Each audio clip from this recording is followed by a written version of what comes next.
உரை ஆற்றி அமர்ந்திருக்கின்ற மாண்புமிகு அமைச்சர் பெருமகன் செயல் செம்மல் மா சுப்பிரமணியம் அவர்களே, அரசின் முதன்மை செயலாளர் செந்தில்குமார் IAS அவர்களே, தமிழ்நாடு டாக்டர் எம்ஜிஆர் மருத்துவ பல்கலைக்கழகத்தின் மதிப்புக்குரிய துணைவேந்தர் டாக்டர் நாராயணசாமி அவர்களே, இந்த விழாவில் கவிதை பாட வந்திருக்கிற பா. விஜய், கவிதை பித்தன், ஜெயந்தா, யுகபாரதி, இனியன் உள்ளிட்ட கவிஞர் பெருமக்களே, இந்த விழாவை தமிழ் மணக்க மணக்க தொகுத்து வழங்கிக் கொண்டிருக்கும் பேராசிரியர் கவிஞர் சொர்க்கோ கருணாநிதி அவர்களே, முன்வரிசையில் அமர்ந்திருக்கும் மருத்துவத்துறையின் மாமணிகளே, பெரியோர்களே, நண்பர்களே, தாய்மார்களே, ஊடக உறவுகளே, இந்த அரங்கம் வழிய வழிய நிமிர்ந்திருக்கும் என் கண்ணுக்கு கண்ணான மாணவ கண்மணிகளே, உங்கள் அனைவருக்கும் எனது அன்பான வணக்கத்தை தெரிவித்துக் கொள்கிறேன். இந்த நாள் நல்ல நாள். ஒரு கவிதை யாருக்கு சேர வேண்டும் என்றால் இளைய தலைமுறைக்கு சேர வேண்டும். ஒரு கவிஞன் யாருக்கு அறிமுகமாக வேண்டும் என்றால் மாணவ தலைமுறைக்கு அறிமுகமாக வேண்டும்.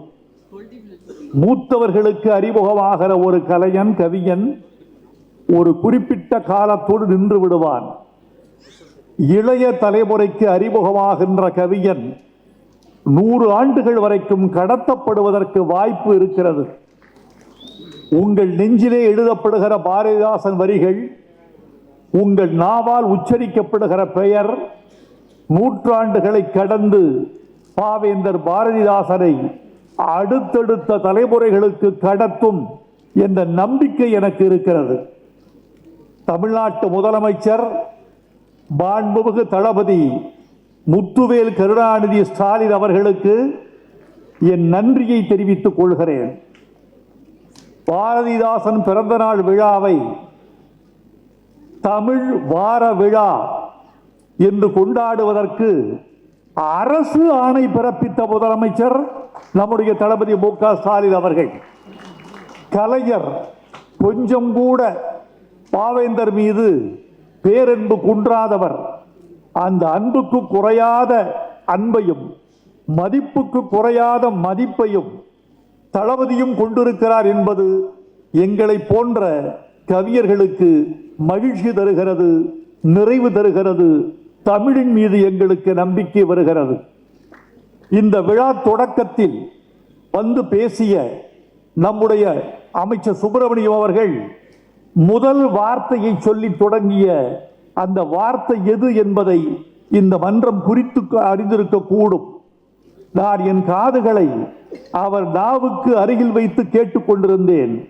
அவர் தொடங்கிய பொழுதே புரட்சி கவிஞர் என்ற வார்த்தையை சொல்லி தொடங்கினார். அந்த புரட்சி கவிஞர் என்ற வார்த்தை தான் இந்த விழாவுக்கு அடிநாதம். இந்த விழாவினுடைய வேர் புரட்சி கவிஞர் என்பது. மற்ற கவிஞர்களுக்கும் பாவேந்தருக்கும் உள்ள வேறுபாடு புரட்சி என்பது. அந்த புரட்சி எதன்பாற்பட்டது? எங்கிருந்து வந்தது அந்த புரட்சி? எல்லோரும் கடவுள் துதியமது பாடப்பட்டு கொண்டிருந்த பொழுது முதலில் பகுத்தறிவை இந்த மண்ணுக்கு பேசிய புரட்சி கவிஞர் பாவேந்தர். எல்லோரும் குங்கும பொட்டை பாடிக்கொண்டிருந்த காலத்தில் பொட்டில்லாத விதவைகளை பற்றி பாடியவர் பாவேந்தர். எல்லோரும் செல்வந்தர்களையும் மாடகூடங்களையும் பாடிக்கொண்டிருந்த பொழுது குடிசைகளை பாடியவர் பாவேந்தர். எல்லோரும் மாவீரர்களையும் அரசர்களையும் பாடிக்கொண்டிருந்த பொழுது ஒரு கட்டை வண்டிக்காரன், முறம் பின்னுகிறவள், ஒரு விறகுக்காரி, ஒரு பூக்காரி, இவர்களை பற்றி கவிதை எழுதியவர் பாவேந்தர் பாரதிதாசன். அதனால் அவர் மக்கள் கவிஞர் என்பதனால், மக்களுக்காக பாடிய கவிஞர் என்பதனால் புரட்சி கவிஞர் என்று போற்றப்பட்டார். ஒரு பூவை பார்க்கிற போது உங்களுக்கு என்ன தோன்றும்? ஒரு பூவை பார்க்கிற போது அழகியல் தோன்றும், வாசனை தோன்றும். ஐம்புலன்களில் ஒன்றான நாசிக்கு என்ன வாசம் வீசுகிறது என்று தோன்றும். கண்களுக்கு அழகு தட்டுப்படும், சௌந்தரிய ஒரு ஒய்யாரம் தோன்றும். அப்படியெல்லாம் தானே ஒரு பூவை பார்த்தால் தோன்றும். ஒரு வள்ளை பூவை பார்த்தால் எங்கள் தமிழ் கவிஞர்கள் ஒரு பெண்ணின் காதை போல் இருக்கிறது என்று சொல்லுவார்கள். எட்பூவை பார்த்தால் பெண்ணின் மூக்கை போல் இருக்கிறது என்று சொல்லுவார்கள். தாமரை பூவை பார்த்தால் பெண்ணின் தனங்களை போல் இருக்கிறது என்று சொல்லுவார்கள். சங்கு புஷ்பத்தை பார்த்தால் பெண்ணின் தோள்களை போல் இருக்கிறது, கழுத்தை போல் இருக்கிறது என்று பாடுவார்கள். ஆனால் தாமரை பூத்த தடாகங்களை பாவேந்தர் பாரதிதாசன் பார்க்கிறார். அவருக்கு என்ன தோன்றியது? அங்குதான் சராசரி கவிஞனுக்கும் புரட்சி கவிஞனுக்கும் உள்ள வேறுபாட்டை இந்த மன்றம் உணர்ந்து கொள்ள வேண்டும். எனக்கு மகிழ்ச்சி என்ன தெரியுமா? இந்த விழா முடிகிற பொழுது இந்த மாணவ கண்மணிகளில் ஒரு 10 பேர் இன்று முதல் நாங்களும் கவிதை எழுத போகிறோம் என்ற சபதம் எடுத்தால் அதுதான் இந்த விழாவுக்கு வெற்றி என்று நினைக்கிறோம்.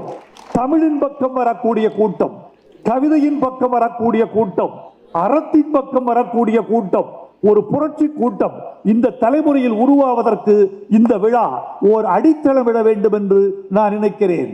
தாமரை பூக்களை பார்க்கிறார், தடாகங்களை பார்க்கிறார். தடாகங்களில் தாமரை பூக்கள் பூத்திருக்கின்றன. தாமரையின் வண்ணம் அவருக்கு தெரிகிறது, சிவந்த வண்ணம். தாமரையின் சௌந்தரிய சூழல் தெரிகிறது. நீருக்கு பக்கத்திலே பூத்திருக்கிற பூக்கள், தண்ணீர் தீப்பிடித்து விட்டது என்று ஒரு பழங்கவிஞர் எழுதினார். அப்படி அவர் எழுதவில்லை. ஏ பூக்களே, நீங்கள் எந்த கோயிலுக்கு சென்று சேரப்போகிறீர்களோ, எந்த மங்கையின் கைகளை அடையப் போகிறீர்களோ என்று அவர் பாடவில்லை. அந்த தடாகத்தை பார்த்ததும், தாமரை பூக்களை பார்த்ததும், அந்த தடாகத்தை வெட்டி தடாகமாக ஆக்கிய உழைக்கும் தொழிலாளர்களின் கைகளை நினைத்து பார்த்த கவிஞன் பாவேந்தர் பாரதிதாசன்.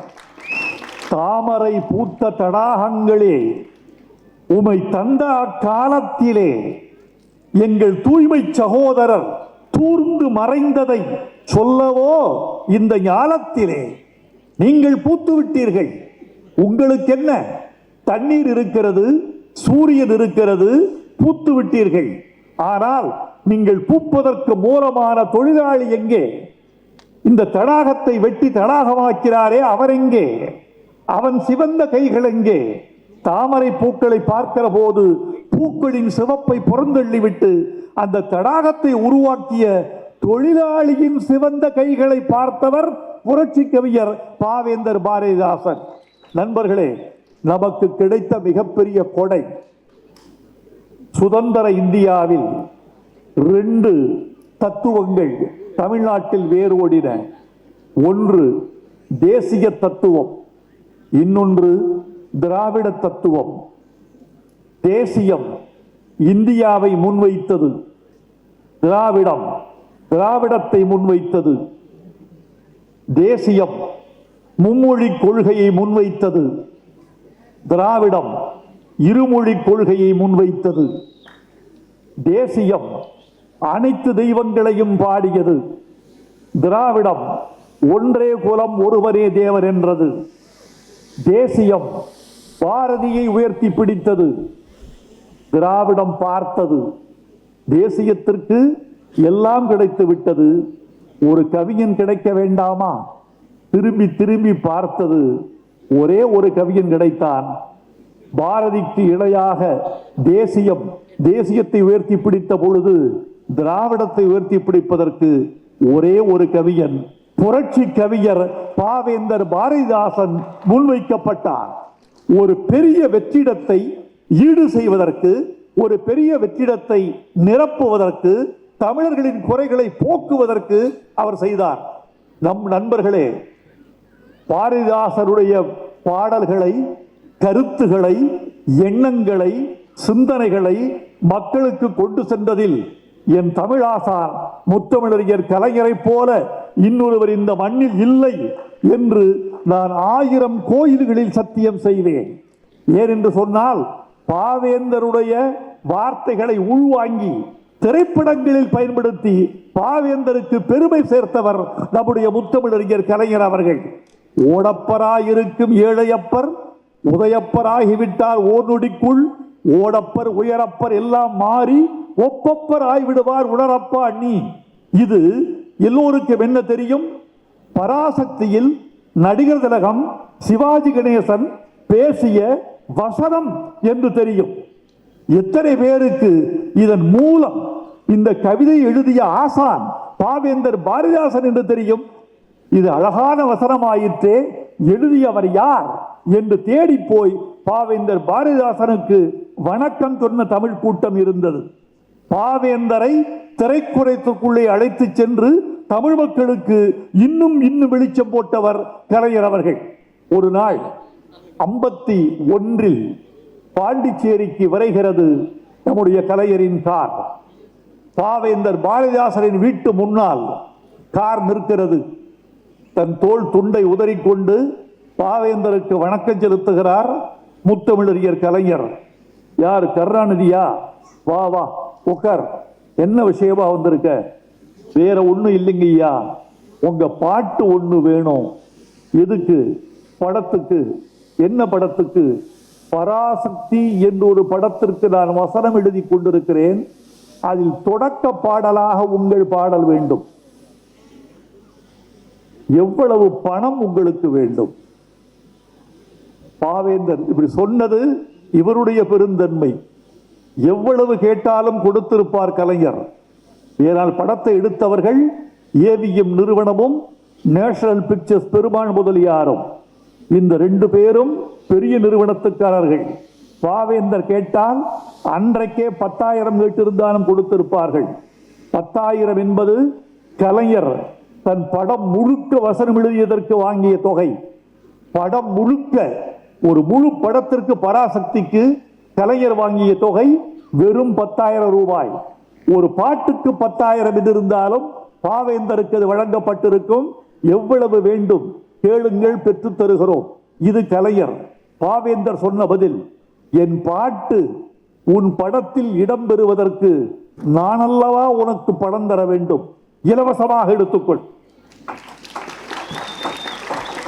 அப்படியே கொண்டு வந்து, வாழ்க வளமார் எமது திராவிட நாடு, வாழ்க வாழ்கவே என்ற தொடக்க பாட்டு பாவேந்தர் அளித்த கொடை. அந்த கொடையை பெற்று தந்து தமிழ் மக்களுக்கு பங்கிட்டு கொடுத்தவர் முத்தமிழறிஞர் கலைஞர். இந்த நன்றி கடனை எப்படி தெரியுமா செலுத்தினார்? அந்த மேடையில் நான் இருந்தேன். பாவேந்தர் பாரதிதாசன் படைப்புகளை கலைஞர் நாட்டுடைமை செய்து விட்டார். நாட்டுடைமை என்றால் என்ன பொருள் என்றால், அதை யார் வேண்டுமானாலும் பதிப்பித்துக் கொள்ளலாம், யார் வேண்டுமானாலும் படத்துக்கு பயன்படுத்தலாம், எந்த பல்கலைக்கழகமும் பாடமாக வைத்துக் கொள்ளலாம். அது தமிழர்களுக்கு பொது சொத்து, யாரும் எந்த வடிவத்திலும் பயன்படுத்திக் கொள்ளலாம். கலைஞர் ஒரு படத்திற்கு வசனம் எழுதினார், நான் பாட்டு எழுதினேன். அதில் ஒரு பாட்டு பொது உடைமையாக்கப்பட்ட பிறகு ஒரு பாட்டு பாவேந்தர் பாட்டை எடுத்து கொடுத்து இசையமைக்க சொன்னார். அந்த பாட்டுக்கு இசையமைக்கப்பட்டது. பாட்டு வெளிவரப் போகிறது. அதனுடைய ஒலி பேழை வெளியீட்டு விழா மேடை. பாவேந்தரின் மகன் மன்னன் உட்கார்ந்திருக்கிறார். கலைஞர் மேடையில் சொல்கிறார், தயாரிப்பாளரை அழைத்து, வைரமுத்துவுக்கு பணம் கொடுத்து விட்டீர்களா? கொடுத்து விட்டோம். இன்னும் ஒருவருக்கு பாக்கி இருக்கிறது. யாருக்கு ஐயா? கொடுத்து விட்டோமே.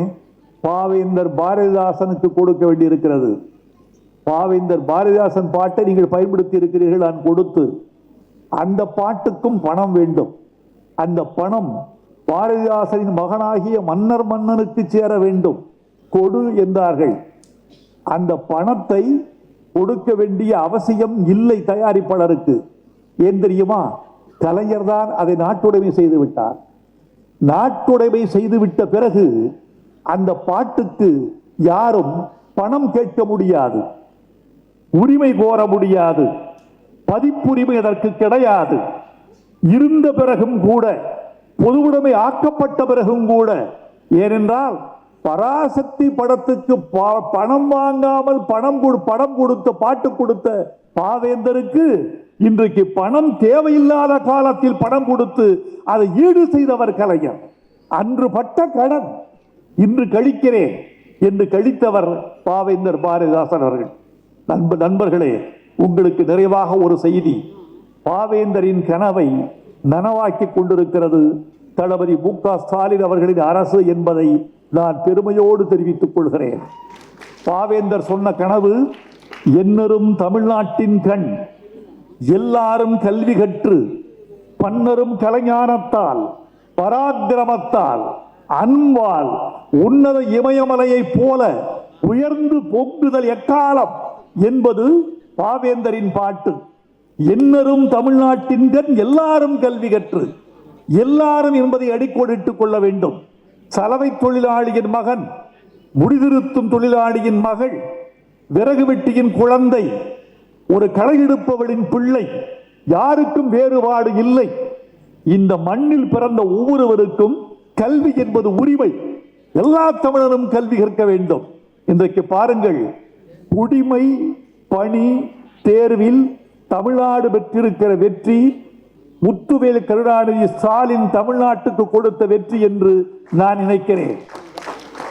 ஆண்டுக்கு 100 பேர் தேர்ந்தெடுக்கப்பட்ட இடத்தில் கடந்த சில ஆண்டுகளாக 20 பேர், 25 பேர், 27 பேர் தேர்ந்தெடுக்கப்பட்டார்கள். இந்த ஆண்டு நான் முதல்வன் திட்டத்தினுடைய வீரியத்தின் காரணமாக, அதன் விளைச்சலின் காரணமாக, ஸ்டாலினின் முயற்சியின் காரணமாக 57 குடிமைப்பணி தேர்ச்சி பெற்றிருக்கிறார்கள் நம் தமிழர்கள். இவர்கள் தமிழ்நாட்டுக்கும் இந்தியாவுக்கும் ஆட்சி அதிகார துறையிலே பயன்பட போகிறார்கள். இது யார் கண்ட கனவு? பாரதி கண்ட கனவு, பாவேந்தர் பாரதிதாசன் கண்ட கனவு, பெரியார் கண்ட கனவு, அண்ணா கண்ட கனவு, கலைஞர் கண்ட கனவு. இத்தனை பேரின் கனவுகளையும் மொத்தமாக நிறைவேற்ற முத்துவேல் கருணாநிதி ஸ்டாலின் என்ற நமது தளபதி முதலமைச்சர் நமக்கு கிடைத்திருக்கிறார் என்பது நமக்கு பெரிய பேறு என்று நான் நினைக்கிறேன். பாவேந்தரை வாங்கி படியுங்கள் தோழர்களே. பாவேந்தரை எப்படி படிக்க வேண்டும் தெரியுமா? கவிதை ஒன்றும் கணிதம் அல்ல. கணிதத்தை நீங்கள் மனக்கணக்காக சொல்லலாம். கணிதத்தை நீங்களே எழுதி நீங்களே விடை போட்டுக் கொள்ளலாம். கணிதத்திற்கும் கவிதைக்கும் உள்ள வேறுபாடு, கணிதம் என்பது மௌனத்தால் வாசிக்கப்படுவது, கவிதை என்பது ஓசையால் வாசிக்கப்படுவது. எந்த கவிதையையும் யாரும் தனியாக படிக்க வேண்டாம். இனிமை தமிழ் மொழி எமது, எமக்கு இன்பம் தரும்படி வாய்த்தரல் அமுது, கனியை பிழிந்திட்ட சாறு, எம் கதியில் உயர்ந்திட யாம் பெற்ற பேரு. இந்த வரிகளை நீங்கள் மனதுக்குள் வாசிக்க வேண்டாம், வாய்விட்டு வாசியுங்கள், ஓசையோடு வாசியுங்கள். உங்கள் தாய் கேட்கட்டும், தந்தை கேட்கட்டும், மகன் கேட்கட்டும், மகள் கேட்கட்டும், தாத்தா கேட்கட்டும், பாட்டி கேட்கட்டும். திண்ணையில் அமர்ந்து வாசித்தால் தெருவில் போகிறவர்கள் கேட்கட்டும். வாய்விட்டு வாசித்தால் தான் தமிழ். அதற்கு பெயர்தான் கவிதை. கவிதை என்பது எழுத்தோடு கூடியதல்ல, ஒலியோடு கூடியது, ஓசையோடு கூடியது, இசையோடு கூடியது. பாவேந்தர் பாரதிதாசனின் பைந்தமிழை ஓசையோடு வாசியுங்கள், இசையோடு வாசியுங்கள், அசைவோட்டு வாசியுங்கள். உங்கள் குரலால், உங்கள் மொழியால், உங்கள் இசையால் பாவேந்தர் பாரதிதாசன் தெருவுக்கு தெரு வாழட்டும். கவிஞர்கள் வாழுகிற நாடு நாகரிகம் உள்ள நாடு. கவிஞர்கள் கொண்டாடப்படுகிற தேசம் பண்பாடு மிக்க தேசம். கவிஞர்களை உயர்த்தி பிடியுங்கள், நாடு மேம்படும். வெள்ளத்தனைய மலர் நீட்டம், மாந்தரம் உள்ளத்தனையது உயர்வு. ஆகவே தோழர்களே, உங்கள் உயரத்திற்கு ஏற்ப தமிழ் கவிதை வளரும். தமிழ் கவிதை வளர வளர தமிழ்நாடு வளரும். தமிழ்நாடு வளர வளர தமிழன் வளர்வான். வாழ்க புரட்சி கவிஞர் பாவேந்தர் பாரதிதாசன், வெல்க தமிழ். நன்றி, வணக்கம்.